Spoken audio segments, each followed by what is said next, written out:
ভাইয়া সরি ভাইয়া একটু বলো বড় ভাই ভাইয়া আমাদের সাথে কোনো কথা নেই আমরা সরকারি ইনফরমেশনে নামছি মাঠে আপনি প্রশাসনের সাথে কথা বলেন জান ভাই একটু ওই Sorry পাশে ভাই, দাম sorry. ভাই ওই পাশে ভাই, ওই সব ব্লক ভাই কিভাবে যাবেন আপনার জন্য একটা রোগীর গাড়ি দাঁড়া আছে একটু সাইড করুন ভাই। আমি স্কুলে যাবো ভাই এই বাচ্চা বাচ্চা আনতে যাবো কিন্তু আনতে পারতাছি না কিসে কিসে কোন কিসে পড়ে এই যে অক্সফোর্ডে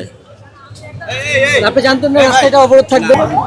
জবাব দিতে আমার দিতে হবে সবার কাছে আপনার দিতে হবে না বিষয়টা বুঝতে হবে নো ভাইয়া নো ছাড়ার কোনো অপশন নাই প্লিজ ভাইয়া অনুরোধ করবেন না ভাই প্লিজ পারবো না নো ভাইয়া এখান থেকে ছাড়ার কোনো অপশন নাই আপনারা ছাড়লে আমরা অবরোধ কি দিলাম তাহলে আমাদের কর্মসূচির কি হলো যদি আপনাদের যদি অনুরোধ আমার মানতে হয় তাহলে কর্মসূচির কি হলো বলেন আর মনোবল হতে হয় স্পার্জিত জেরুজালেম 25 বছরের পথ চলায় নিরাপদে রাখার প্রত্যয়ে এখানে ওনারা নাকি বলছে যে 1টা বাজে রাস্তা বন্ধ করে দিবে বা ওনাদের কথা যদি রাইট থাকে ওনারা যদি এটা সংবাদ মাধ্যমে প্রচার করে থাকে তাহলে সুন্দর কথা বলছে যে 1টা বাজে বন্ধ করে দিবে কিন্তু এই যে ঢাকা কলেজের ভিতরে টিচারদের গাড়ির জন্য আমাদের সার্জেন ওখানে আমাদেরকে 5 থেকে 7 মিনিট সিগন্যাল দিয়ে আটকে রাখছে টিচারদের গাড়ি বের করে দেওয়ার পরে ওনারা আমাদেরকে 12:30 বাজে আটকে দিছে কিন্তু আমাদেরকে বের হইতে দেয় নাই ওনারা বিকল্প কোনো ওয়ে নাই যে আমরা গাড়িগুলো ঘুরে যাব এখানে লাঞ্চের টাইম সবাই লাঞ্চ করবে কেউ বাসায় যাবে কেউ বিভিন্ন জায়গায় যাবে কিন্তু তারা এটা না করে রাস্তা 12টা 12:30টার দিকে বন্ধ করে দিছে বিকল্প কোনো রাস্তা থাকলে আমরা বিকল্প রাস্তা দিয়ে চলে যেতে পারতাম কিন্তু নীলক্ষেত থেকে যদি গাড়িগুলো বন্ধ করতে পারতো তাহলে মানুষের কোনো ভোগান্তিতে পড়া লাগতো না এদিকে হাজার হাজার যাত্রী আছে অনেক দূর থেকে এই যে বাসগুলা এই যে প্রায় সাভারের ওদিকের মানুষ নির্দিষ্ট টাইম অনুযায়ী গাড়িতে চড়ে একটা মানুষের গন্তব্য পৌঁছাইতে হলে নির্দিষ্ট টাইম অনুযায়ী মানুষ বাসা থেকে বের হয় কিন্তু সেটা না করে ওরা যদি নীলক্ষেত থেকেও করতো মানুষ 10 মিনিট 15 মিনিট 20 মিনিট এটা মানুষে এটা সাভার করে নিতে পারে যখন মানুষে কোনো টাইম নাই গা অগণিত টাইম তখন এটা মানুষ কখন এটা ম্যানেজ করে নিতে পারে না কিন্তু তারা সেটা না করে ঢাকা ভার্সিটির টিচারদের গাড়ি বের করে দিয়ে আমাদের সাধারণ মানুষের গাড়িগুলা ওরা আটকে দিছে 12:30টার দিকে এটা মানুষের ভোগান্তি ছাড়া আর কিছু না এটা কোনো সুস্থ মানুষের আন্দোলন হইতে পারে না এটা কোনো ছাত্রদের আন্দোলন হইতে পারে না এটা মানুষের ভোগান্তি ছাড়া আর কোনো কিছু হইতে পারে না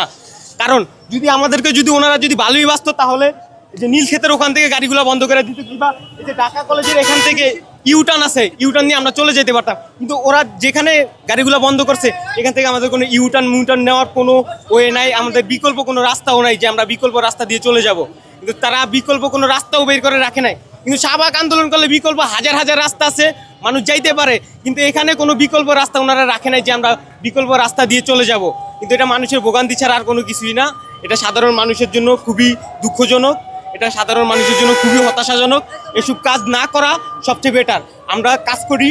আমাদের নির্দিষ্ট একটা টাইম আছে আমরা টাইমের ভিতরে গন্তব্যে পৌঁছাইতে হয় কিন্তু আমরা সেটা না পারি না এখন ওনাদের জন্য পারি না ওনারা 1টা বাজে বলছে কিন্তু 1টা বাজে ওনারা রাস্তা বন্ধ করেনি ওনারা 12:30 বাজে রাস্তা বন্ধ করছে 30 মিনিট আগে কেন রাস্তা বন্ধ করবে 30 মিনিট রাস্তা অনেক টাইম হিউজ পরিমাণ টাইম এখান থেকে 30 মিনিটে মিনিমাম গাবতলী পারানো যাবে কিন্তু তারা সেটা করে নাই গাবতলী পারানো গেলে এখান থেকে মিনিমাম আরও 5 থেকে 700 গাড়ি এদিক দিয়ে পার হয়ে যেতে পারতো কিন্তু ওরা সেটা না করে 12:30 বাজে রাস্তা বন্ধ করে দিছে ওনারা বলতেছে তাদের দাবি আদায়ের জন্য যে বন্ধ করছে ওনারা নাকি 1টা বাজে ডিক্লিশন দিছে যে 1টা বাজে নিউ মার্কেট রাস্তা অফ করে দেওয়া হবে বাস ভালো কথা 1টা বাজে অফ করে কিন্তু তারা তো 1টা বাজে অফ করে না তারা তো 12:30 বাজে অফ করছে কিন্তু তাও যদি ওরা যদি 12:30 বাজেও যদি ওরা বিকল্প কোনো রাস্তা দিয়ে বের করে যদি